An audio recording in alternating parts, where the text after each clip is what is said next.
to New Life Live with host and founder of New Life Ministries, Stephen Arterburn. New Life Live is dedicated to transforming lives one at a time, thanks to the giving hearts of you, our listeners.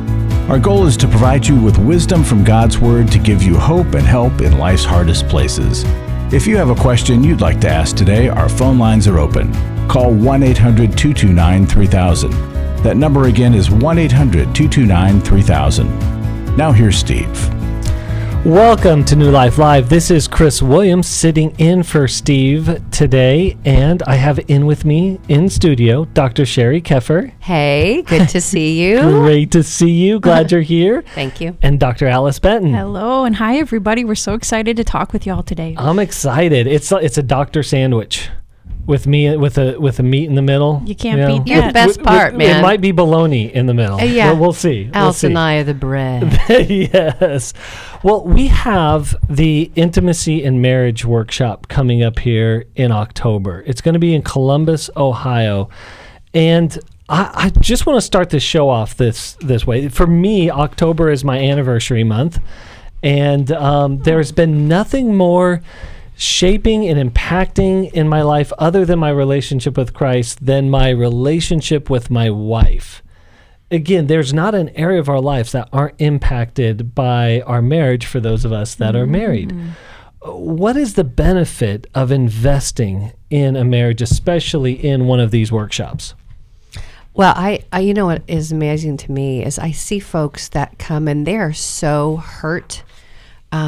There's been a lot of pain in that relationship. And some of them come to the intimacy intensive because their spouses said, if you don't come, I'm not staying with you. Yeah. And so to see this weekend, see them kind of in a crock pot of care and Mylan and Kay and Steve and the couples counselors, and over that weekend they begin to shift and change because they start to get tools like the comfort circle. They start to learn how to find vulnerability again, and they start to connect better. So it is amazing to see their faces 3 days later after they have received some good marital care and tools for moving forward. Yeah, and we can't use tools we don't have or never learned. Yep. And so many of our struggles in our relationships are just simply we haven't learned the right way or the right things to engage in these tools. Yeah. And we tend to think that we're the worst and no one else has the embarrassing, shameful secrets that we have. And that keeps us in secrecy, darkness, and isolation. And so when we get these couples in a room together and people start to open up and we find out I'm not the only one with this embarrassing struggle, it just opens floodgates of grace into the whole room and into all the couples there. You know, realizing that we're not alone in our struggles, because sometimes we have this uniqueness in our pain. And again, the shame of that keeps us isolated. Yes. And it makes us sort of like this unique, terrible exception.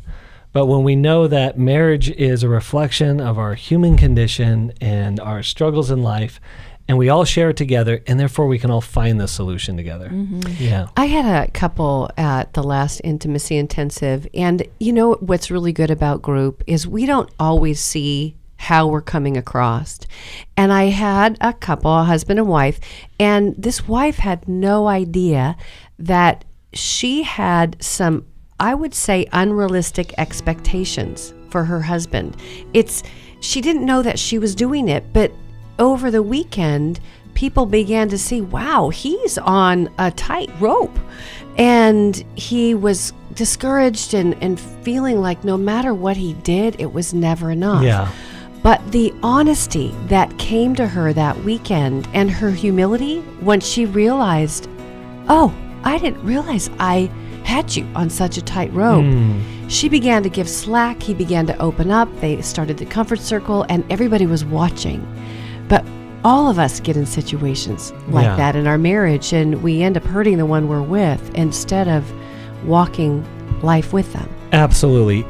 Investing in your marriage is one of the best investments you can ever make in your life. October 25th, Columbus, Ohio, Intimacy in Marriage. Sign up today, and we'll be right back.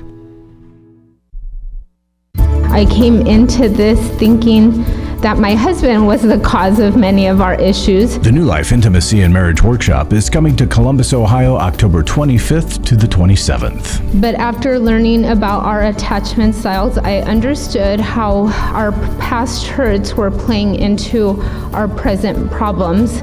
Join Steve Arterburn. It's been a dream of mine for a long time to help people to grow more intimately together, and we believe that everybody has room to grow in the intimacy level of their life. And Milan and Kay Yurkovich. We help couples understand how their attachment style is sabotaging their current relationship, and then we teach them how to create comfort in a relationship. To register or to find out more, call 1-800-NEW-LIFE. That's 1-800-639-5433, or go to newlife.com. Here at this workshop, we had our first ever conversation without yelling, blaming, and accusing. 1-800-NEW-LIFE.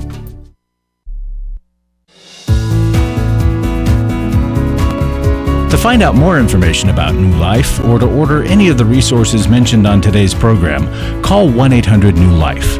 Now back to New Life Live. Welcome back. This is Chris Williams. I'm in the studio today for Steve Arterburn, and I want to talk a little bit more. So I have Dr. Sherry Keffer, I have Dr. Alice Benton.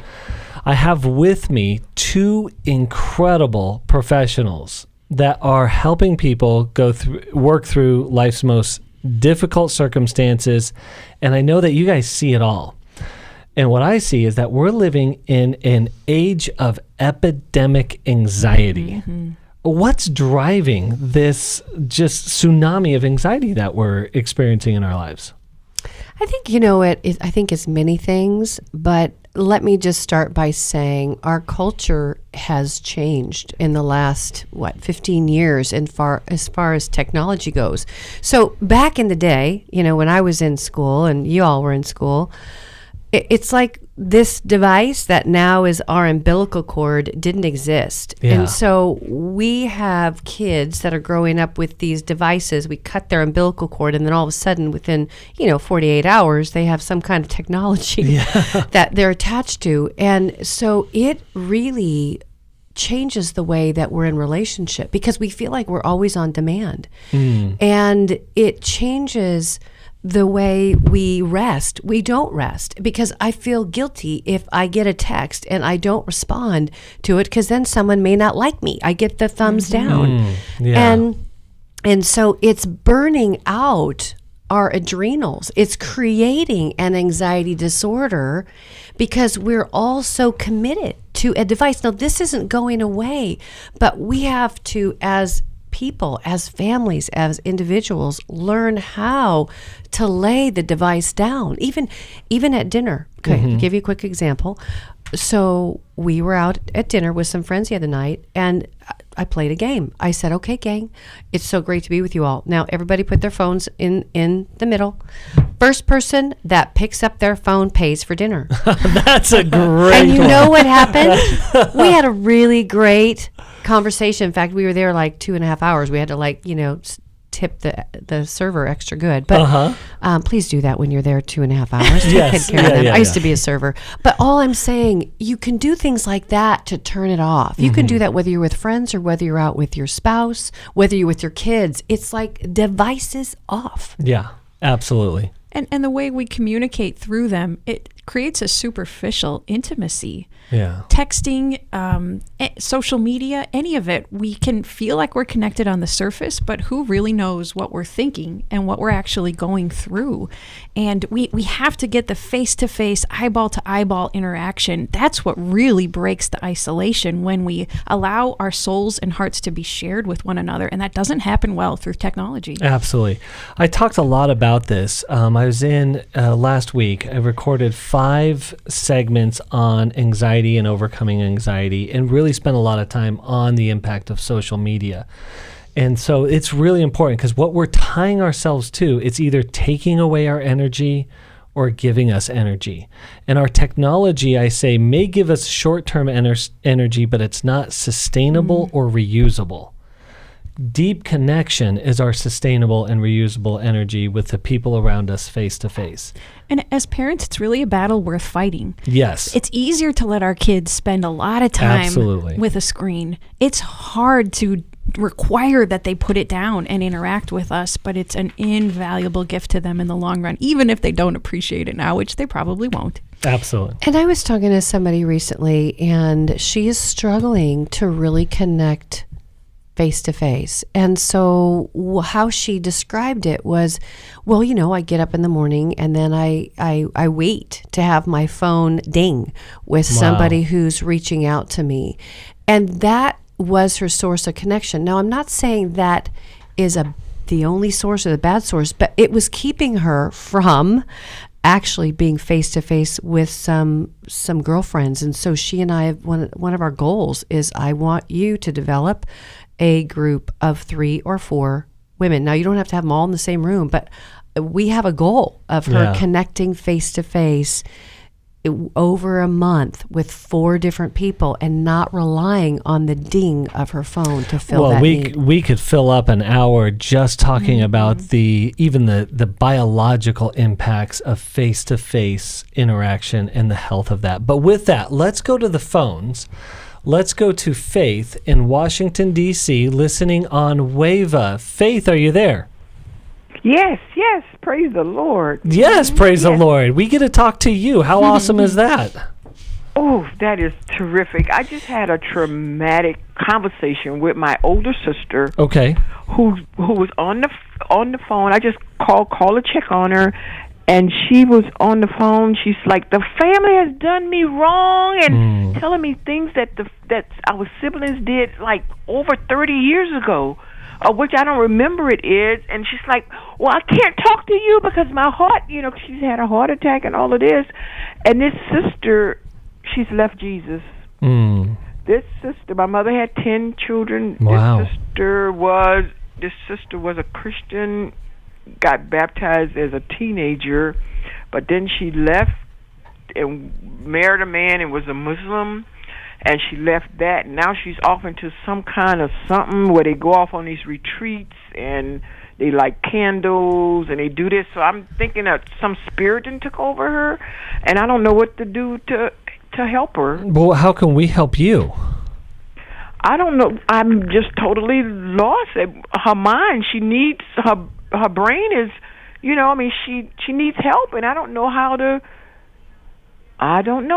help her to get help. Yeah, that's a tough situation. Well, I know that, you know, when I call trauma this. Trauma is our unseen, untouched, and unhealed pain. Exactly. Her trauma, she got raped as a girl and had a baby that she still hates at times her own daughter because she had a scholarship to college and she lost it because she got pregnant, and she says that she didn't have sex, that she got raped on drugs, and she didn't even know she had sex until she was pregnant. Well, Faith, your sister just sounds like she is carrying so much incredible deep pain, and really that unresolved or unhealed pain does take over our lives in pretty dramatic and impactful ways. But we want to help you and how to relate to your sister, how to show up with your name, with a sense of faith, with a sense of love. And so, Alice, what do you think? Well, first, I think, Faith, it's a really good sign that your sister reaches out to you, that she has a level of trust with you, that she's able to call you and complain. But it also puts you in a... No. Go ahead. Yeah, no, I called her, and this time she answered the phone. Normally, she don't answer the phone. You reached out to her. So I called her, and she answered the phone, and, you know, I was thankful. But when she said all that stuff, I'm like, oh, God, you let this happen because she's in deeper trouble than I even imagined with her, you know, with all this in her head.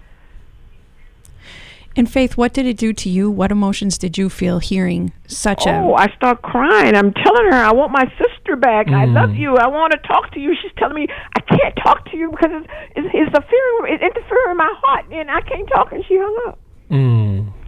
So I had to cry a little bit, and I'm like, God, what do I do? And that's when it was like, I need to talk to somebody at New Life to kind of give me some, you know, like some direction, or, you know, like she would be a great, if she, you know, she won't accept reality, so she ain't gonna go to no Dr. Amen clinic. Yeah. Because the mess is everybody else and not her. Well, Faith, I think you bring up a good point that there may be spiritual warfare going on against your sister and trying to keep her stuck where she is. And that's also something that always happens with trauma. When we don't get the help that we need, we tend to get stuck and stay stuck. But going after it in the spiritual realm, gathering as many of your family members together as a prayer team to support her in that way, we know that the prayers of a righteous man are incredibly powerful, and God can work through us in that way. And I'm sure you're praying for her already, but get other people on that prayer team with you. Okay, thank you. Okay, So, okay. So I have another thought here, Faith. So Okay. when you said, I want my sister back, what was going on in you at that moment?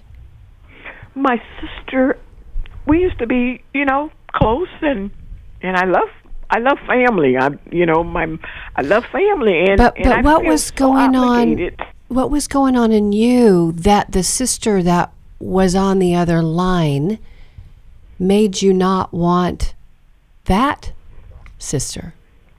That sister that was really hurting, that has She a wouldn't even want lot. to talk to me. She want to hang up. I can't help her if she says, "No, I can't talk to you now. I can't talk to you now." Okay, so can I be really honest with you? Would you mind if I just walked? Please, Okay, please, because I'm I putting. like truth. I know you do. I love it. So, because you're faith, and by faith you get truth, right? And so this is the deal: is I'm putting myself in her shoes, and if I was really hurting, and my sister said, "I want my sister back," you know what I would feel? I would feel rejected. I would feel That I don't not want her like she is. yeah. Oh, yeah. Faith. You're hearing Sherry. Exactly. Mhm. And so she's hurting. And when she feels like we don't want her like she is, then what happens is we go away because we feel unacceptable. We feel like that person isn't going to really hear us. So think about the woman at the well. Can you imagine with all her pain, and she was kind of snidey to Jesus, right? If you read it, you can kind of hear these digs in the scripture. But you know what Jesus did? He heard her heart. He asked her questions. He gave her space to just share. And you know what? This is the crazy thing. I think sometimes when we're talking to people that are really hurting, somewhere inside of us we think we have to fix their mess, but we don't. So I want you to imagine a very big garbage bag, like a hefty garbage bag. And I want you to imagine holding it out to your sister while she's having that phone conversation. And I want you to imagine all those words, all her hurt, all that stuff. She is like spewing it into this garbage bag. And do you know the only thing you need to do, my dear? Is hold the bag. Hold the bag and just say, "Wow, I am sorry you're hurting. I am sorry you've been through so much pain. It sounds so hurtful. My heart breaks for you. I feel sad." That's all we have to do is hold the hefty bag.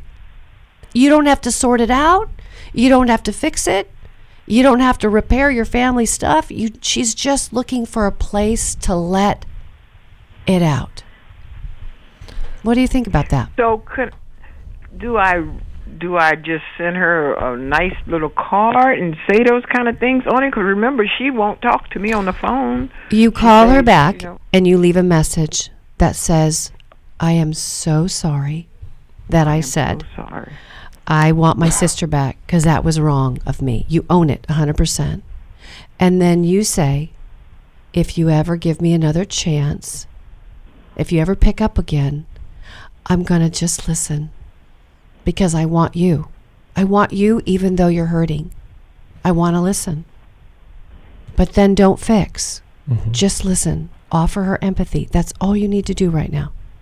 And that's really all you can do. And so, Faith, I think we all fall into this mistake, and that is we love the person we want someone to be, instead of loving the person who they actually are today. There's this gap for all of us, what I call the gap between our aspirational self and then our real self.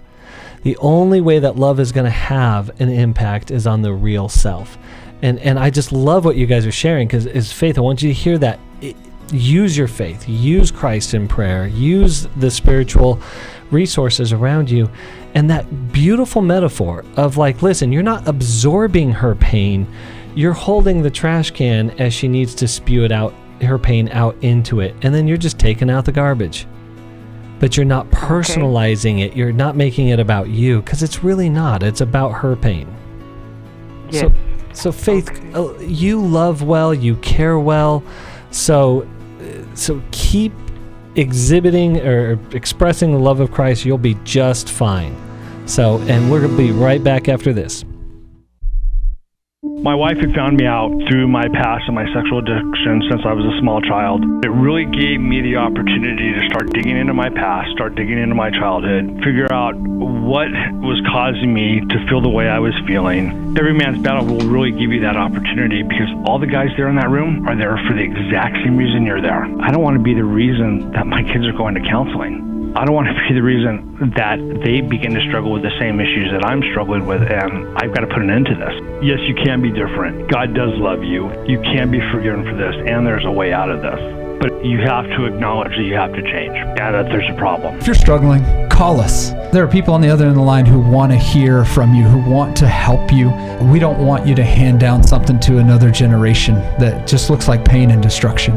You can hand down redemption. But you got to take that first step. Just give us a call. It's 1-800-639-5433. It's 1-800-NEW-LIFE.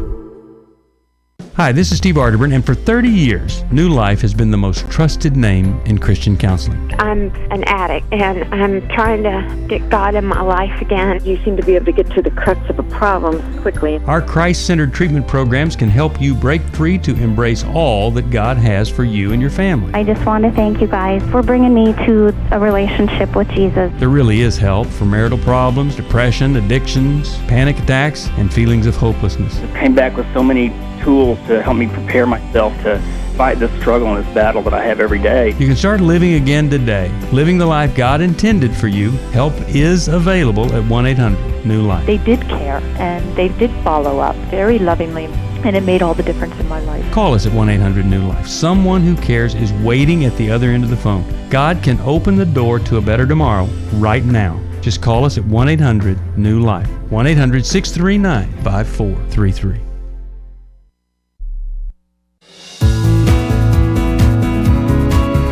We'd love to hear from you. If you have a question or a comment, call toll-free 1-800-229-3000. Now back to New Life Live. Back here in studio, Chris Williams in for Steve Arterburn. Again, I have Dr. Sherry Keffer, Dr. Alice Benton with me today. We're talking with Faith. Faith, you love your sister well. I should say you love your sister largely with a lot of, and you're learning to love her well in the midst of a lot of pain. And people who do carry a lot of pain carry a lot of defenses that make it hard to connect with them. So this is a challenging situation. And I just want you to be aware of that. And Faith, what we're going to send you is Mylon and Kay's book. We usually look at that in the context of marriage. It's called How We Love. I'm sure you've heard about it. But it also helps us understand are what they call attachment styles, but how people connect. And so it doesn't work just in marriages, it just works in life in general. So we're going to send you How We Love. And again, thank you so much for calling in. Yes, and thank you all so much for all you do. Have a blessed month. Thank you. We love you, Faith. Much love. All right, let's go back to the phones. Let's talk with Lee in Bakersfield, California, listening on KKLA. Lee, are you there? Yes, sir. Thank you for taking my call. No problem. What question. Go for it. How can I maintain a relationship with my son, who's an adult, who has distanced himself from the entire family? Do you know why he's distanced himself from the entire family? The last time I was able to speak with him is he mentioned something about his dad. His dad had gotten remarried, and during the wedding, his dad had used him and his sisters as servers and things like that. And then at a certain point, the sisters sat down and ate with the family, and he continued to have to, serve his dad's guests. Yeah. That's what he said. I got a little bit slightly different story from the sisters, but I don't know what that has to do with me and my side of the family. But he's also isolated himself from you? Yes. And brothers and sisters, he'll go on Facebook and tell my mom happy birthday, but other than that, there's really no contact per se. And Lee, I live about 2 hours away, so I try to send him gifts for his birthday and for Christmas. Last Christmas, he actually showed up and stood by the door for about 15 minutes before his girlfriend's father came and picked him up. So he lives with his girlfriend and that family. Well, here's what I want you to do. Here's what I want to do. Just for a quick moment, I want you to try to see your son's life through his eyes. Okay? If he were to have a protest, if he were to have a hurt that is not seen, or it's some sort of beef with the family, what can you imagine him saying? Well, I remember my ex-husband saying, I have one daughter who's super smart and one daughter who's very beautiful, and then there's, and he would want to his son. Okay, so what is that like for your son? Well, I can imagine it'd be extremely hurtful. And I understand why he wouldn't want to be hanging out with his dad. I get that. No, okay, but I don't feel like I did that. You may not, but when pain gets sort of in there, like when family pain, and it oftentimes when it gets stuck, it sort of turns into a cancer, and it doesn't discriminate. It puts everyone kind of in the same category. Yeah. Sherry, what do you think? So my guess is that your former husband had a beef with his dad, was very disconnected from his father. Because the way that he is caring for his only son, right? It's his only son. Yep. Your son hasn't gotten the blessing. He's not gotten the regard of the honor. Your husband has not given him the honor, your ex-husband. And so that's been stripped away. I can see why he's attracted to his girlfriend's family, because you know what he really just wants? To be acceptance, to be delighted in, to be honored, to be revered, to be sought out. And he hasn't gotten that from his birth father. His birth father is more concerned about the dealings of his own wedding than really having his son sit as an heir to the table with it. And so the girls have gotten priority. So he's kind of been odd man out. Heartbreaking. So what is he supposed to say? Right. It's almost like y'all are, as a family, are waiting for him to come to you bountifully in the room and say, I'm really hurting because I've not been honored in this home. But what he needs is somebody to say, I am so deeply sorry that the honor was taken from you. It was never given to you. I can't even imagine your hurt. I've had conversations with him that kind of go like that. And I understand, how his dad maybe mistreated him, not abusive, but I guess emotionally abusive. And but I guess what the gentleman was saying, he's taken that and just generalized it to everybody. He's so afraid of being hurt, he doesn't want to have any contact with anyone on our side, or his family, sisters, brothers, his mother, nothing. I send him So Lee, I need to jump in because we're coming to a break here, but we'll come back to you right after this and we'll help you work through it a little bit more.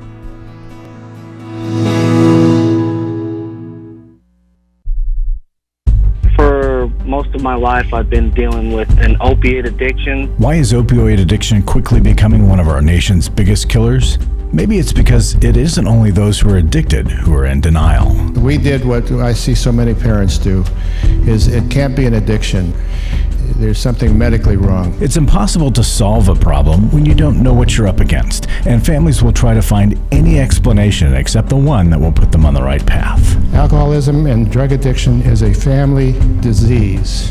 It doesn't affect just the individual. If someone you love is abusing painkillers, know what you're up against. It's time to admit it's addiction and seek treatment. Call us today at 1-800-NEW-LIFE. We have Christ-centered partner treatment centers around the country. Call 1-800-639-5433 or visit us online at newlife.com. We just made a decision. We will do whatever it takes. 1-800-NEW-LIFE. Hi, this is Steve Arterburn, and for 30 years, New Life has been the most trusted name in Christian counseling. Your ministry has saved my life. If you struggle with emotional hurt, family or marriage problems, the pit of depression, or the pain of addictions, we can help. I'm down 100 pounds now from what I was. You guys are awesome. You're a blessing to America. Our treatment programs provide clinically appropriate solutions from licensed professionals, all in a biblical framework. I have had problems with alcohol. I think God has ordained this place to be His. You don't have to be a prisoner of your pain. Help is available at 1-800-NEW-LIFE. She tells me that I'm a new man, and I feel like a new man. It worked for me, and it can work for them too. This time it is different. If you're ready to take the first step toward genuine spiritual and emotional healing, please call us today at 1-800-NEW-LIFE. God can open the door to a better tomorrow right now. Call 1-800-NEW-LIFE. That's 1-800-639-5433.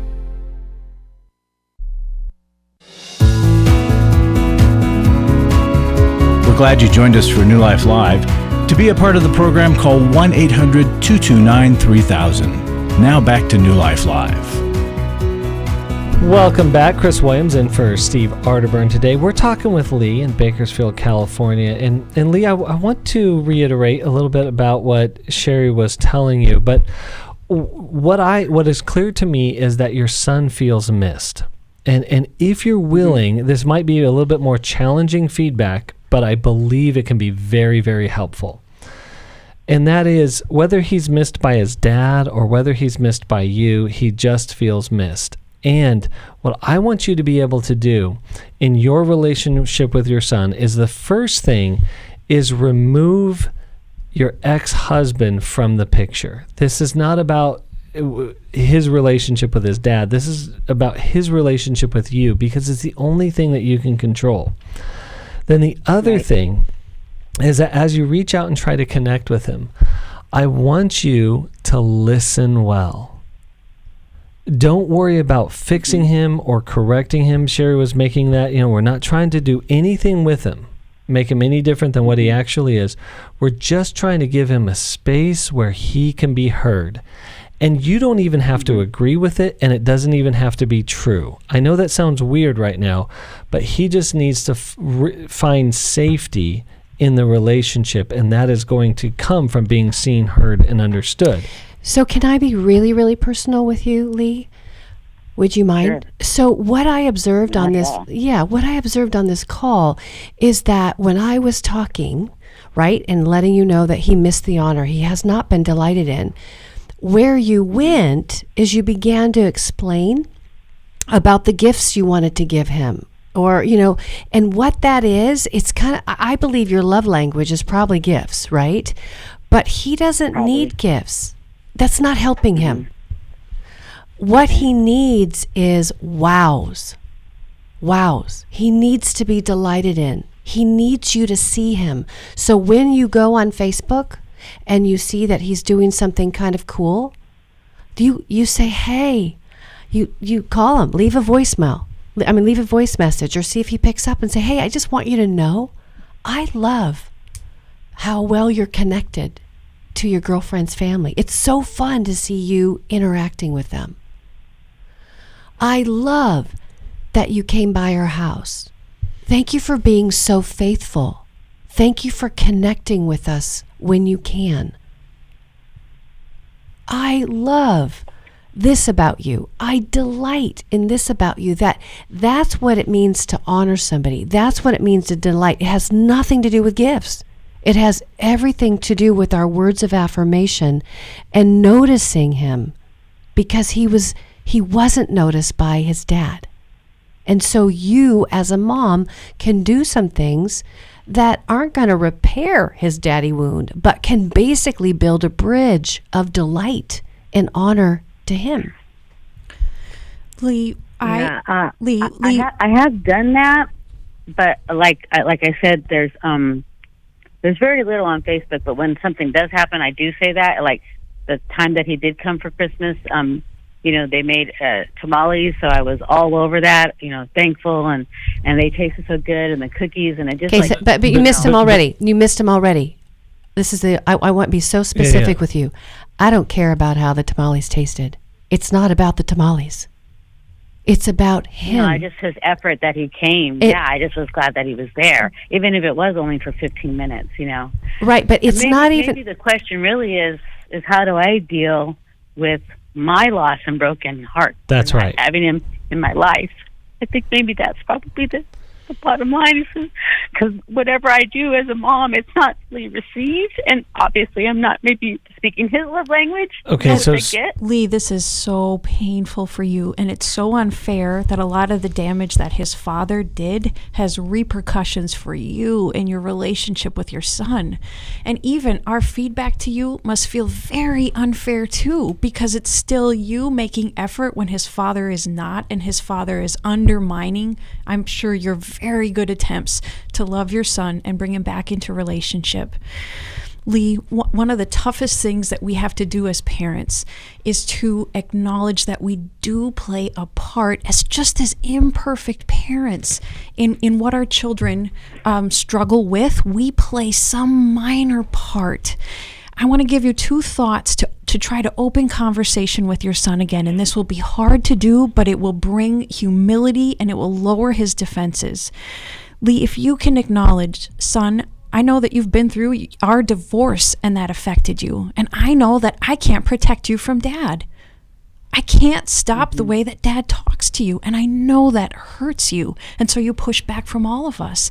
And I'm willing to hear from you how my lack of protection or how our decision to divorce, I'm willing to hear how that affected you. I even called a show to get help and advice about it.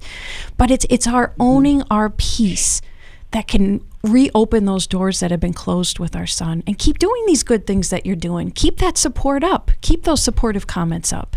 But allow him to speak pain to you too. Okay.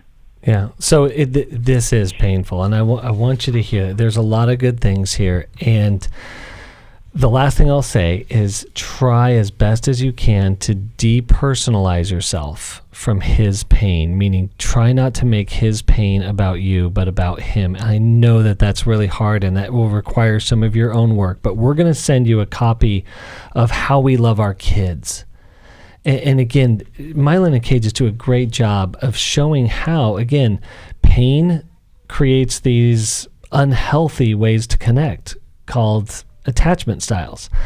And then how do we connect with them in healthy ways? I believe that is going to help you tremendously, Lee. Thank you so much for calling in today.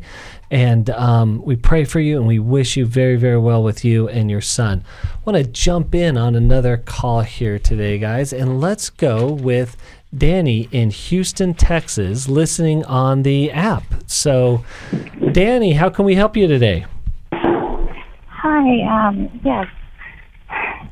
I guess I discovered my husband's infidelity on the 13th of September, so just like almost 3 weeks ago. Oh, so fresh. How awful. And yeah, well, as we all know, that there's never just one, and it spanned all the way, some form of infidelity spanned all the way back to our courtship days, dating days. So 18 years of infidelity that I'm now struggling to deal with and process. And Have you confronted him? I mean, how was it discovery? He knows, yes.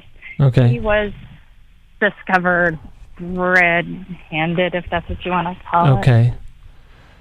And not by me, but someone very close to us, a loved one. And he has come clean about, so he says, about everything the last 18 years. And he is getting help. Danny, what kind of help are you both getting? What specifically? He is speaking with a therapist and doing a study with a ministry down here in Texas called Be Broken. And Danny, and I have been... Oh, go ahead. Sorry about that. Go ahead. I have been seeing a Christian counselor almost every day, seems like. Yeah. And I've actually been reading a book called Intimate Deception. Yep. And we happen to have the author What's right awesome here. about that is, yes, you called in, and the author of that book is right here. And so we are going to come to a break here in just a little bit, and so we're going to continue this call. But how can we help you? You have Dr. Sherry Keffer, and what question do you have for her today? Well, I really have two questions. One is about setting boundaries for myself, and the second is, how soon do we start working on the relationship that's been whatever? Because I'm not ready to give up. I mean, I don't think I'm ready to give up, and he says he's ready to fight too. So okay. So yeah, how do you move forward with boundaries? What does the reconciliation of the relationship look like?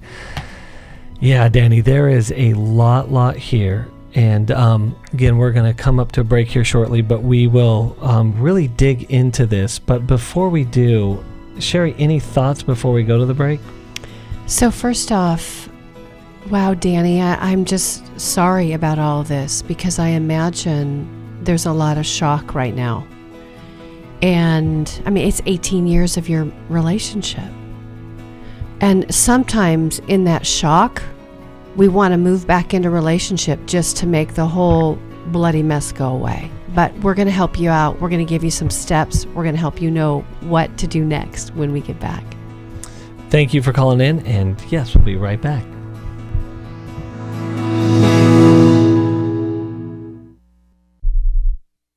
She said, we need to talk. She's asked me for the first time if I would consider myself a sex addict. You know, I thought it was just about admitting the things that I had done wrong. I never had a clue that it was about redeeming our story. You know, I thought it was just about coming clean on what I had done. I had no idea how to help her with her pain. She was a mess, I was a mess, and we got divorced. Going to EMB, surrounding myself with these other men, they accepted me for who I was and what I had done, but they challenged me to step up and do better. You know, they'll be around other men who are not just pointing the finger, but willing to get in and wade through it with them, you know, get in the trenches. They'll get hope from this workshop. Take my sweet wife and my story. We were divorced, remarried, and on our way to what I think will be the sweetest years of our lives. You know, it's no longer simply about surviving. For the first time ever, you know, we're thriving, we're enjoying where we're at. Hey, listen, if you're struggling, we want to see you at the workshop. Give us a call, 1-800-NEW-LIFE. Last year, after Every Man's Battle, I was so moved by the transformation that I saw, not only in myself, but in the guys in our small group and the other people that were there and the stories that I heard, that I decided to go ahead and join Club New Life as a contributor to that. You can help New Life Live stay on the air by joining Club New Life today. Call 1-800-NEW-LIFE. That's 1-800-639-5433. You guys are doing God's work here. You're restoring marriages. You're giving people hope. It's just been such a blessing to me, and I just wanted to encourage you all. When you see something good that God's doing, just jump on that and help support that. Support Club New Life, and together we can help hurting people find help and hope in life's hardest places. Call 1-800-639-5433. Give your support to them if you can, and just help them do what God's doing here in the world. Call 1-800-639-5433 to join Club New Life today.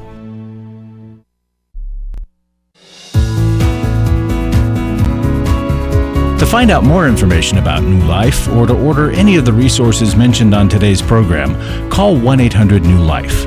Now back to New Life Live. Hi, Chris Williams here, in for Steve Arterburn. We're going to be in the studio for a couple more hours here today, one more hour. So give us a call. It's 1-800-229-3000. Again, 1-800-229-3000.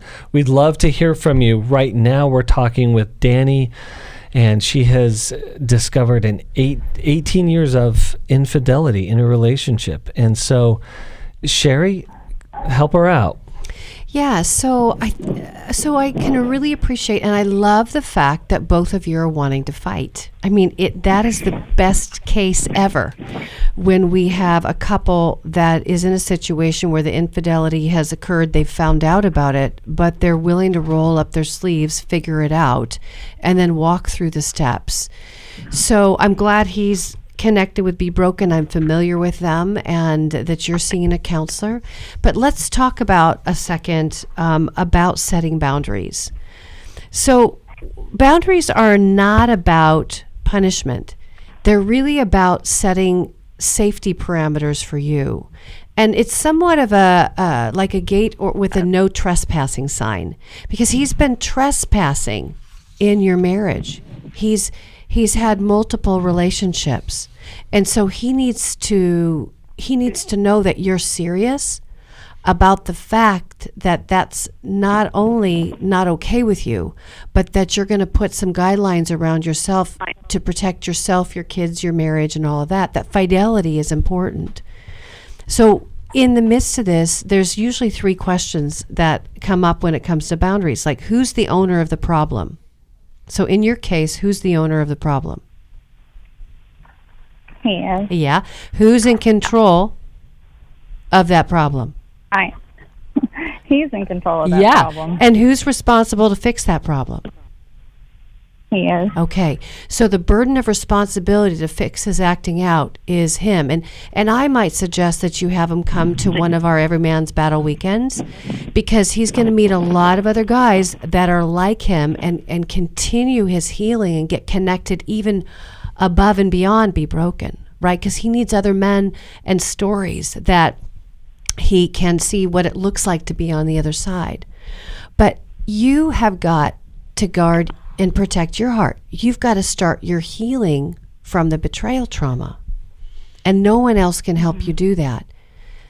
So when it comes to when are we going to connect back to the relationship, so there's 2 pillars that I think are critically important before you can heal and your marriage can heal. One is safety, and safety comes by setting boundaries.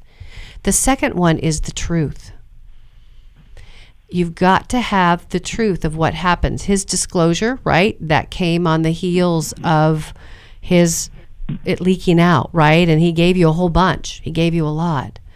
But you need to be assured that the truth has been spoken, that you know what he's done, and he needs to start working on his sobriety from acting out. And so with those 2 pivotal things, and you guys staying in support, there's large possibilities that you guys can get through this and come to the other side. We know tons of people that have done. I keep thinking about Kathy and Conrad Reynolds. Y'all know them. Yeah. They often talk at our EMB weekends, and they've been a couple that's gone through New Life, and they have done everything they've needed to do to repair their marriage and get to the other side of this. Yeah. And Danny, this is going to take time. And Sherry was mentioning this, but right now, I don't want you to think too much about reconciliation of the marriage. I want you to focus on what you need to return back to a sense of safety and security in yourself by getting the help that you need. Because there is a lot, 18 years here, there is a lot of work ahead of your husband, a lot. And he's going to go through, as you are, a lot of roller coasters, ups and downs, if he's going to honestly and thoroughly engage in the process. And so it's going to be a rocky and bumpy road. And again, as Sherry was saying, and as you already understand, you're going to need a lot of care and a lot of support through that process. So put time on your side. Danny, it's also good to ask for proof of his having ended the relationships that he has had. You can also ask for STD testing. Whether or not if he says it's been pornography and that's it, you can ask for it. And his responses are a good litmus test for you of where he is in the process of his recovery. You can ask for space, whether that's within the house, staying in separate rooms, or asking that he step out of the house for a time. And you can also ask him to formulate how to address the kids, if you have any, at an age-appropriate level of the tension they might notice, the changes they might notice, his willingness to take responsibility and to make, an age-appropriate confession. It's a good thing to ask for, and it's good for the kids. Okay. So, Danny, we're really... He has opened up to the kids. Sorry. That's really good. And yeah, because getting the family the help that they need is really important. Danny, you're doing such a courageously good job here. This is really difficult, and we really commend you for that. I am so glad that Intimate Deception found itself in your hands.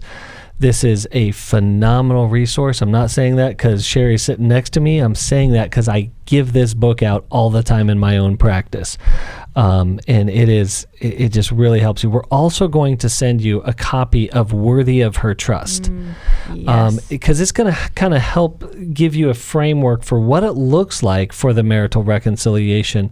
And one of the things that I appreciate that Sherry Martinkus talks about is that it took her about 7 years to feel like she can take a real big, deep breath and trust her husband again and not have this constant worry and anxiety around his behavior, especially his sexual behavior. So again, put time on your side. Thank you so much for calling in. And I wanted to say Jason, the author of Worthy of a Trust, is the guy that speaks at Every Man's Battle. So Yes. It would be nice for your husband to get to meet Jason and other men that have fought for their marriages too. Absolutely. Absolutely. So thank you again for calling in, Danny. And in studio right now, we have we have President Larry Sonnenberg. I know you love it when I say that. You get a raise every day. Yeah, but Larry, give us an update on how we're doing. Well, I want to encourage our listeners to help support New Life. There's two things I want to talk about real quickly here. If you make a gift of any amount this month, we're going to send you a brand new 100 Days devotional. There are 3 that have been out already. We've had 100 Days of Peace, Prayer, and Healing is the new one, and Character is the other one. But we're doing 100 Days of Healing just out. Make a gift of any amount, we'll send you that book. If you would like the other 3 as a gift, one of the ways you can get those is by joining Club New Life, our monthly giving program. And that program is needed. It sustains us. It's a monthly amount that we can depend upon when we pool all the Club New Life members' donations each month together. And we have a lot of other benefits. We have the benefit of the Club New Life video series that we have only for Club New Life members. And we also have discounts to workshops. And there are some other things, but just call us at 800-NEW-LIFE, 800-639-5433. Tell them you're interested to know more about this Club New Life and you'd like to join. $30 a month or more. And I just want to mention that if you register before October 12th, I know that's just a few days away, for our Intimacy and Marriage Workshop, you'll get an early bird discount. Invest in your marriage. It's where we started today. It's where we'll end it. Your relationships matter. Thank you so much for being with us today. Thanks for listening. We hope this program has helped you by giving you insights for handling the challenges you face in your life. We want you to know that we're here for you, but you also need to know that New Life Live is a listener-supported ministry. To make your donation or to get any of the resources mentioned on today's program, call 1-800-NEW-LIFE. That's 1-800-639-5433, or write to us at New Life Ministries, P.O. Box 1029, Lake Forest, California, 92609. Please join us again tomorrow for New Life Live.